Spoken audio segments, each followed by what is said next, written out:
Daí galera, tudo bem com vocês? Então a nossa aulinha de hoje vai ser sobre distribuição eletrônica. Antemão já vou avisando a vocês o seguinte, tem que estudar para esse conteúdo, só assistir a aula talvez não seja o suficiente, assistam umas 2, 3 vezes o conteúdo para entender ele, tá? Olhem a apostila, olhem outras videoaulas se for o caso, mas é um conteúdo extremamente importante. Ele vai aparecer agora meio solto, meio sem sentido, mas depois a gente vai casar ele com vários conteúdos durante o ano. Então tem que entender ele, beleza? Falando isso agora, vamos lá. Distribuição eletrônica. O nome já diz, é como os elétrons vão estar distribuídos ao redor do núcleo. Vamos lembrar o que a gente viu antes da quarentena. O átomo é feito de núcleo e eletrosfera. Núcleo pequeno e positivo, eletrosfera onde os elétrons ficam orbitando, certo? Só que existe uma organização entre esses elétrons. E é isso que a gente vai ver. É como eles organizam, em que camada eles estão. Ok? Então vamos lá. A gente vai ter o nível e o subnível. Certo? Só uma explicação bem rapidinha. O nível tem a ver com qual camada que ele está. Então, por exemplo, assim, ó, primeiro nível, segundo nível, terceiro nível, quarto nível. Quanto maior for o nível, mais longe ele está do núcleo. Ok? E a camada, o subnível aqui, é o tipo do formato do nível. Ele é circular, ele é em forma de pezinho, ele é em forma de nuvem, daí depende um pouquinho, beleza? Vamos lá entender então.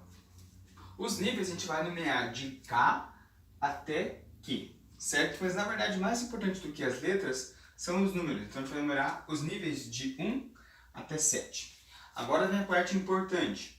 O número máximo de elétrons que eu posso colocar no nível 1 é 2 elétrons. O número máximo de elétrons que eu posso colocar no nível 2 é 8. Nível 3, 18. Nível 4, 32. Nível 5, 32. Nível 6, 18. E nível 8, nível 7, 8. É o máximo de elétrons que eu posso colocar. E além disso, eu tenho os subníveis, que a gente vai chamar de SPDF. Ok? Para vocês não esquecerem, sopa de feijão ou então sexo pode dar filhos. Ok? Seguinte, sempre vai começar no 2, então o S sempre vai ser 2, e a partir daqui é tudo de 4 em 4. Então, 2 com mais 4, 6, com mais 4, 10, com mais 4, 14. Deixa eu ver a primeira pergunta. Professor, eu preciso decorar isso aqui? Não, se você souber fazer o próximo passo. Mas essa segunda aqui, essa segunda tabelinha dos subníveis, é legal se você souber de cabeça. Ok, até aí? Vamos lá.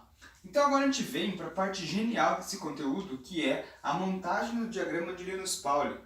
Certo? Linus Pauling usa essas duas ideias aqui do subnível e monta esse diagrama. A gente vai montar ele até um pedaço e o resto vai ficar meio que subjetivo.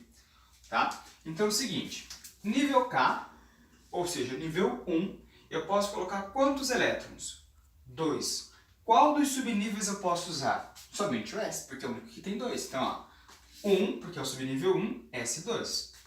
Beleza? Próximo passo agora, o L.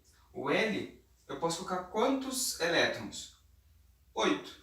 Então, quais subníveis eu vou usar? O 2 e o 6. Então, ó, 2S2, 2P6. 8 elétrons. Próximo subnível, o 3, 18. Quais que eu posso usar? S, P e D. Vai dar o quê? Vai dar 18, olha lá. 3S2, 3P6, 3D10. Observe o seguinte, tá? Cada nível mantém na linha inteira o número do meu nível. Eu não posso colocar um 2 aqui, um 3, um 5 aqui. Sempre o número do nível, ok? Próximo nível, nível 4. Quantos elétrons? 32, ó. Aqui vai dar 8 com mais 10, 18, ou com mais 14, 32. Então, nível 4, eu vou usar todos os subníveis. Tranquilo até aí? Seguinte, jogo rápido aqui. O restante é igual, é a mesma ideia. Daí vem a pergunta, professor, mas então por que você está explicando isso? Para vocês entenderem como que eu chego nesse diagrama. Se eu completar agora os outros níveis, eu consigo montar o diagrama completinho. Se eu somar todos esses numerozinhos aqui de cima, vai dar 118. Por quê? Porque eu tenho 118 elementos na tabela periódica. Ok? Tá. Detalhe importante, galera. A leitura desse diagrama ele não é feito em ordem sequencial. e sim em ordem energética, ou seja, eles têm uma energia diferente cada nível. Ou seja, eu não vou ler ele assim, ó. 1S2, 2S2, 2P6, 3S2, 3P6, 3E10. Não é assim que eu faço a leitura. Eu faço a leitura na diagonal. E é por isso que eu coloquei essas setinhas aqui, ó. Essas setinhas, elas indicam a minha sequência de leitura. Então, como que eu vou fazer a leitura? 1S2, 2S2. Daí, 2P6, 3S2. 3P6, 4S2, 3D10, 4P6, 5S2 e assim por diante. Então, a leitura ela é feita nesse sentido aqui, ó. Li, vou lá para cima, vou lá para cima, vou lá para cima. Eu sempre vou lá para cima para fazer a leitura. Então, eu começo de cima para baixo, para baixo e na diagonal. Ok? Seguinte, se vocês aprenderem a montar isso aqui, tá perfeito. Memorizem, refaçam 3, 4 vezes a montagem até você ficar craque nisso aqui. A montagem do diagrama é extremamente importante. Outra dica que eu dou é o seguinte: fez a montagem, para você ter que ficar olhando toda hora no diagrama, o que você faz? Monta uma linha no caderno com ele escrito de ponta a ponta, ou seja, do 1S2 até o 7P6. Para quê? Para a gente aprender a fazer a distribuição eletrônica, que é o nosso próximo passo. Ok? Então, a distribuição eletrônica nada mais é do que a gente organizar agora a leitura. Então, por exemplo, ó, cálcio 20. Esses numerozinhos aqui de cima, eles somados tem que dar até onde? Tem que dar quanta soma? 20 para o cálcio. Então, olha lá. Vamos só somar os números de cima. 2, 4, 10, 12, 18, 20. Observe que eu fiz na leitura da sequência, né? Fiz na sequência da leitura. Então, 4, 10, 12, 18, 20. Para onde? No 4S2. Então eu vou escrever na sequência até o 4S2. Então olha lá. 1S2, 2S2, 2P6, 3S2, 3P6, 4S2 e acabou. Beleza? Cheguei no 20. Só para conferir. 4, 10, 12, 18, 20. Próximo exemplo, o bromo 35. Mesmo esquema aqui, ó. 2, 4, 10, 12, 18, 20. 30. Opa, mas aqui vai dar 36. O que eu posso fazer então? Colocar um a menos. E daí vem uma dica bem importante. Eu não posso colocar mais elétrons do que o subnível pede, mas eu posso colocar menos. Então, por exemplo, no subnível P, cabe até quantos? Até 6. Eu posso colocar menos? Posso. Eu só não posso colocar mais. Então, eu vou escrever até o 4P. Então, vamos escrever lá. 1S2, 2S2, 2P6, 3S2, 3P6, 4S2, 3D10, 4P. Tem que dar quanto aqui, galera? 35. Então, ó, 20, 30 e 5. Ok? Último exemplo de distribuição que a gente vai ver é o do oxigênio, só que 2 menos. Então, vamos lembrar o que a gente já viu em sala antes da quarentena. Quando eu tenho um númerozinho aqui negativo, eu vou acrescentar ou retirar a quantidade de elétrons? Acrescentar. Então, se ele tem 8 prótons, quantos elétrons ele vai ter? 10. Então, eu vou fazer a distribuição para qual número? Para o 10 e não para o 8. Vamos voltar no nosso diagrama.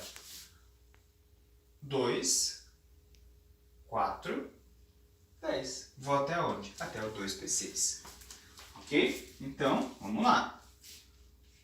1S2, 2S2, 2P6. Ah, professor, mas se aqui fosse positivo, como que seria? Em vez de você acrescentar elétrons, você ia tirar elétrons e ia fazer a distribuição para essa quantidade menor. Ok até aí? Tá. Duas palavrinhas que vocês vão ouvir bastante que vocês têm que saber, que é camada de valência e subnível mais energético. Vamos primeiro para o subnível mais energético para não dar erro. Tá? O subnível mais energético é sempre o último da distribuição. Então, por exemplo, vamos pegar aqui o oxigênio. Qual que é o último subnível de distribuição? 2p6. Então ele a gente vai chamar de subnível mais energético. Beleza? Agora, camada de valência, ou seja, a última camada. A última camada é o último. Não necessariamente. A última camada vai ser a que tiver o maior nível. Ou seja, a camada de valência vai ser a que tiver o maior número da frente. Então, por exemplo, aqui no cálcio eu tenho 1, 2, 3 e 4. Ok? Então, qual que tem o maior nível? Qual que tem o maior número da frente? 4s2. Então, nesse caso aqui, ela é minha camada de valência. Ah, professor, mas aqui também ela é o subnível mais energético. Sim, nesse caso, ele é os dois. Mas não é sempre uma regra. Por exemplo, agora olha aqui no caso do bromo. Eu também vou até o 4, mas eu tenho 2 de 4. Eu tenho o 4s2 e o 4p5. Isso aqui é camada de valência e isso aqui também é camada de valência. Então, se eu for juntar, eu tenho duas camadas de valência. Se eu somar os elétrons dessa última camada de valência, eu tenho 2 aqui, 5 aqui, 7 elétrons na camada de valência. Beleza, galera? Eu sei que a aula foi rapidinha, foi curta e o meu intuito era isso. Por quê? Para vocês poderem ver várias vezes. Para mim, o mais importante hoje na aula é que vocês têm que gravar. Montar o diagrama de Linus Pauling corretamente, lembrar quantos elétrons cabem em cada subnível e saber fazer a distribuição eletrônica.